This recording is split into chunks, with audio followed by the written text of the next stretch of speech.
Juízes 6. Gideão. O povo de Israel pecou contra Deus, o Senhor, e por isso ele deixou que o povo de Midian os dominasse durante 7 anos. Os israelitas se escondiam dos midianitas em cavernas e em outros lugares seguros nas montanhas, porque os midianitas eram mais fortes do que eles. Todas as vezes que os israelitas semeavam, os midianitas vinham com os amalequitas e os povos do deserto e os atacavam. Acampavam na terra e destruíam as suas colheitas até o sul, perto de Gaza. Não deixavam nada para os israelitas viverem, nem ao menos uma ovelha, uma vaca ou um jumento. Chegavam com o seu gado e as suas barracas e eram tão numerosos como gafanhotos. Eles e os seus camelos eram tantos que nem dava para contar. Vinham para destruir a terra, e o povo de Israel não podia com eles. Então os israelitas pediram socorro a Deus, o Senhor. Quando eles oraram ao Senhor por causa dos midianitas, ele mandou um profeta que lhes disse: Assim diz o Senhor, o Deus de Israel: Eu tirei vocês da escravidão do Egito. Eu os livrei dos egípcios e dos que lutaram contra vocês aqui nesta terra. Expulsei os seus inimigos e dei a vocês a terra deles. Eu disse que sou o Senhor, o Deus de vocês, e que vocês não deviam adorar os deuses dos amorreus, que viviam nesta terra. Mas vocês não quiseram me ouvir. Então o anjo do Senhor veio e sentou-se debaixo de um carvalho que havia perto do povoado de Ofra. Esse carvalho pertencia a Joás, que era da família de Abiezer. O seu filho Gideão estava malhando trigo no tanque de pisar uvas, escondido, para que os midianitas não o encontrassem. Então o anjo do Senhor apareceu a ele e disse: Você é corajoso, e o Senhor está com você. Gideão respondeu: Se o Senhor Deus está com o nosso povo, por que está acontecendo tudo isso com a gente? Onde estão aquelas coisas maravilhosas que os nossos antepassados nos contaram que o Senhor costumava fazer quando nos trouxe do Egito? Ele nos abandonou e nos entregou aos midianitas. Então o Senhor Deus ordenou a Gideão: Vá com toda a sua força e livre o povo de Israel dos midianitas. Sou eu quem está mandando que você vá. Gideão respondeu: Senhor, como posso libertar Israel?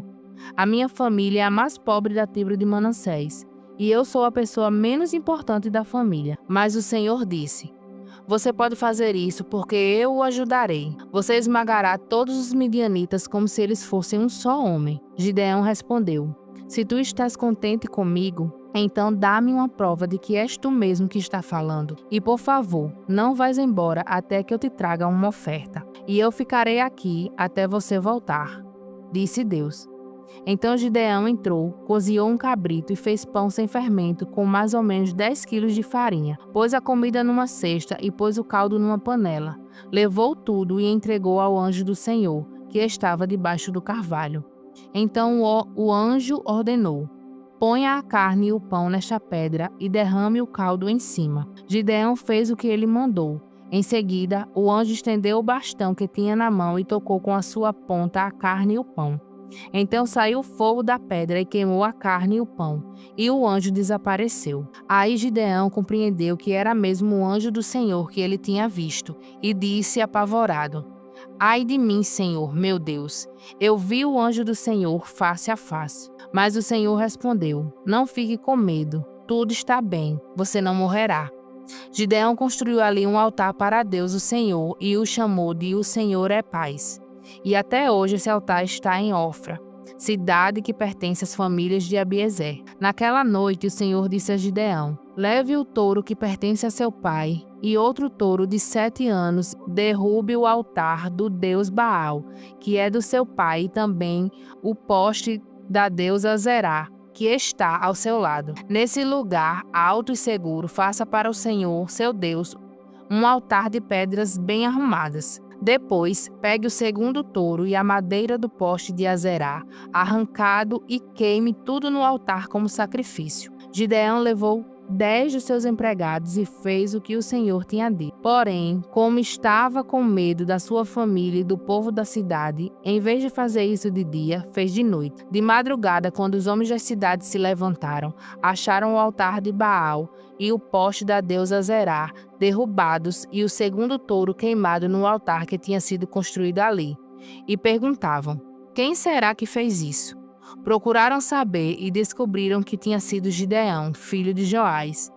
Então disseram a Joás: traga o seu filho aqui, para ser morto, porque ele derrubou o altar de Baal e o poste da deusa Zerá. Mas Joás disse a todos os que estavam ali reunidos contra ele: vocês estão defendendo Baal? Quem o defender será morto antes do amanhecer. Se Baal é Deus, que ele mesmo se defenda. O altar dele é que foi derrubado. Daquele dia em diante, Gideão passou a ser chamado de Jerubal, pois Joás tinha dito que Baal mesmo se defenda. O altar dele é que foi derrubado. Então todos os midianitas, os amalequitas e os povos do deserto se juntaram e atravessaram o rio Jordão e acamparam no vale de Jezreel. E o Espírito do Senhor dominou Gideão.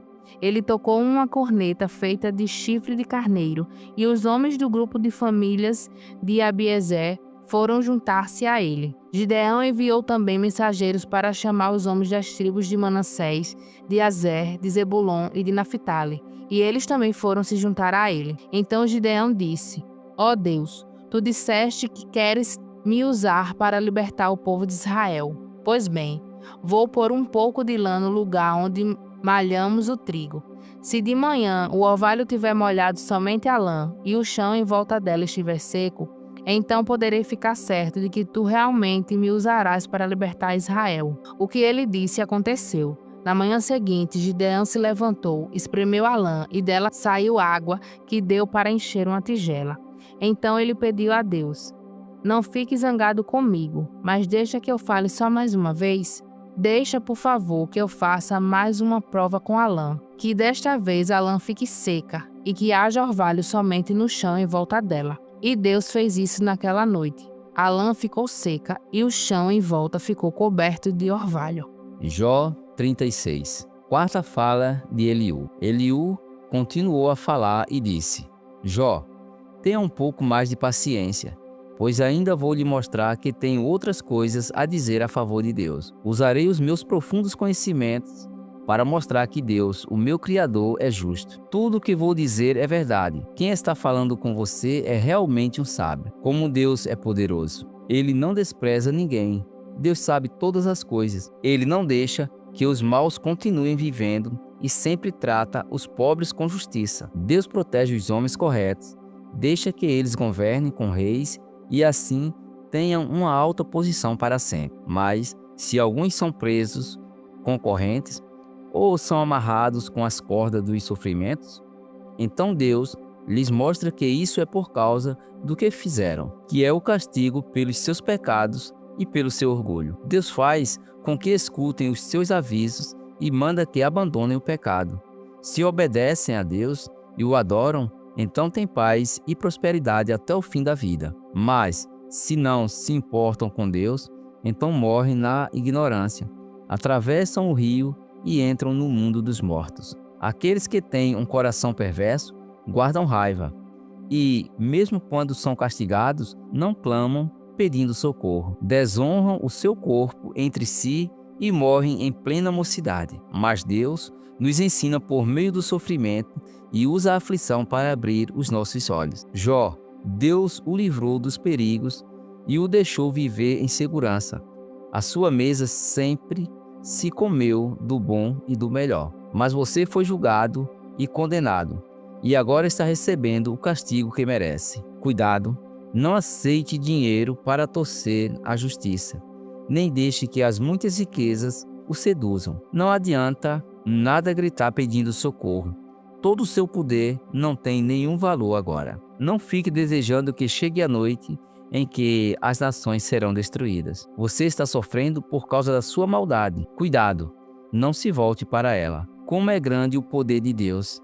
Quem é capaz de governar tão bem como ele? Ninguém pode dar ordem a Deus, nem acusá-lo de praticar o mal. O mundo inteiro o louva pelo que ele faz, e você também não esqueça de ouvi-lo. Mesmo de longe, todos nós vemos e admiramos o que Deus está fazendo. Ele é grande demais para que o possamos conhecer.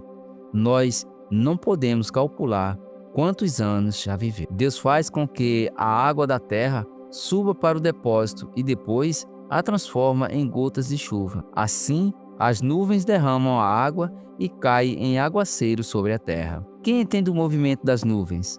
ou o barulho dos trovões do céu, onde Deus mora. Deus espalha relâmpagos em volta de si, mas o fundo do mar continua escuro. Assim que Deus alimenta os povos e lhes dá comida à vontade, ele pega os raios com a mão e manda que atinja o alvo. O gado sente que a tempestade está perto e o trovão avisa que ela vem. Atos 17.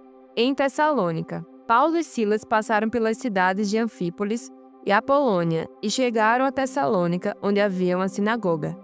Conforme o seu costume, Paulo foi lá e nos 3 sábados seguintes falou sobre as Escrituras Sagradas com as pessoas que estavam ali na sinagoga. Paulo lhe explicava e provava que o Messias precisava sofrer e que, depois de morrer, tinha de ressuscitar.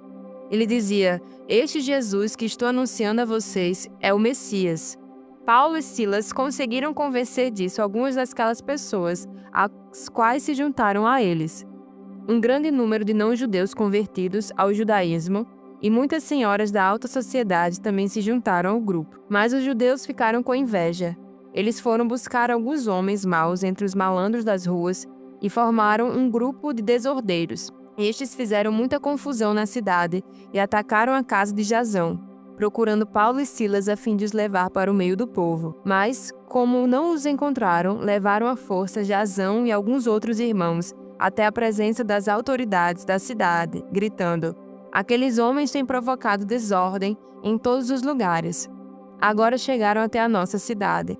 E Jasão os hospedou na casa dele. Eles estão desobedecendo às leis do imperador romano, dizendo que existe outro rei chamado Jesus. Tanto a multidão como as autoridades ficaram agitadas quando ouviram essas palavras, e as autoridades soltaram Jasão e os outros, depois que eles pagaram a quantia exigida para isso. Em Bereia. Logo que anoiteceu, os irmãos enviaram Paulo e Silas para a cidade de Bereia. Quando chegaram lá, eles foram à sinagoga.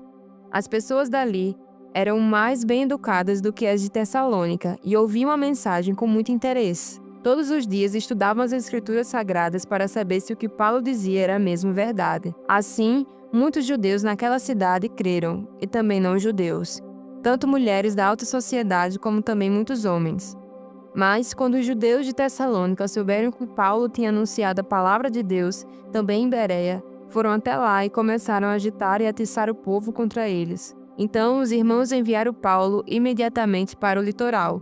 Porém, Silas e Timóteo ficaram em Bereia. Os irmãos que protegiam Paulo o levaram até a cidade de Atenas.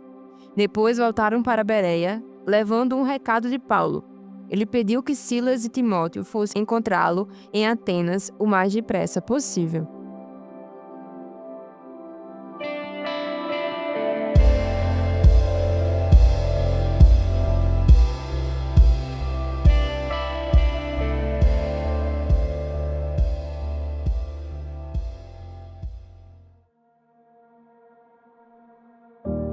E para finalizar mais um devocional, oremos. Senhor, nosso Deus e eterno Pai, te agradecemos, Senhor, por tudo, por mais um dia. Louvamos e engrandecemos o teu nome, Jesus, pela tua graça e misericórdia sobre as nossas vidas, pelo teu amor, pelo teu cuidado sobre nós. Nesta manhã, Senhor, nós te pedimos, Pai, por cada família, Senhor, que está escutando esse devocional, Pai, que essa palavra ela possa adentrar em nossos corações, entrar nas nossas casas, Pai. Que o Senhor venha com teu Espírito Santo sobre cada um de nós, Deus. Que nós possamos, Senhor, proclamar a tua palavra, Senhor, levar a tua palavra a todos os corações que ainda não te conhecem, Senhor. Para que eles sejam, Senhor, transformados, Senhor, e maravilhados, Senhor, com a presença do teu Espírito Santo. É assim que eu te peço nessa manhã e já te agradecendo, Senhor, por todas as coisas. Em nome de Jesus. Amém.